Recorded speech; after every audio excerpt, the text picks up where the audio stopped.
അമേരിക്കയിൽ പ്രൊഫഷണലിസത്തിൻ്റെ നാടാണ്. അപ്പോൾ ഒരു പട്ടാളക്കാരൻ തോക്കുമായിട്ട് അങ്ങ് ഇറങ്ങിയാൽ അവൻ ആ തോക്കും കൊണ്ട് വെടിവെക്കാനോ ആ പണിയല്ലാതെ മറ്റൊന്നിലും അവൻ ശ്രദ്ധിക്കില്ല. ഈ ആലഞ്ചേരി അങ്ങനെയല്ല, ചെല്ലുന്നിടത്ത് ഏത് കാര്യത്തിലും അങ്ങ് ഇടപെടുക്കും, ഏത് കാര്യത്തിലും ഇറങ്ങി ചെയ്യാൻ കഴിവ് കാണിക്കും. അവിടെയുള്ള ആളുകളോട് നമ്മുടെ നാട്ടിലെന്ന് പറയാൻ എന്നാ ചേട്ടാ എന്നൊക്കെ ചോദിച്ചാൽ അങ്ങ് ചെല്ലും. നമ്മൾ ഗൾഫ് യുദ്ധം എന്ന് പറഞ്ഞാൽ നമ്മൾ കണ്ട ഈ മിസൈലും ബോംബും വെടിയും തീവ്രവാദികളെ നേരിടലും അവിടെ നിന്നുള്ള പ്രതിഷേധത്തെ നേരിടലും ഇതെല്ലാം നടക്കുന്ന അമേരിക്കൻ യുദ്ധമുന്നണിയിലാണ് ഇവർ ഓർക്കണം. ആ സംഘർഷം മുഴുവൻ ഉള്ളപ്പോഴാണ് ഇതെല്ലാം നടക്കുന്നത്. ഒരു ദിവസം രാവിലെ ഒരു മാർച്ച് 11-ാം തീയതിയാണെന്ന് എൻ്റെ ഓർമ്മ, അത് തെറ്റിപ്പോയെങ്കിൽ ആലഞ്ചേരി ക്ഷമിക്കണം.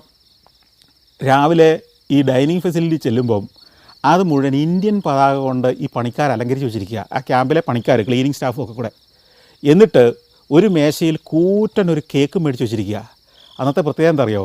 ഇവരെങ്ങനെയോ അറിഞ്ഞു അന്ന് ആലഞ്ചേരിയുടെ ബർത്ത്ഡേയാണ്. അമേരിക്കയുടെ സ്വാതന്ത്ര്യദിനത്തിൽ അത്രയും വലിയ ആഘോഷം ആ ക്യാമ്പിലുണ്ടായിട്ടില്ല. ആലഞ്ചേരി വരുമ്പോഴേ ഈ പണിക്കാരെല്ലാം കൂടെ നിന്നിട്ട്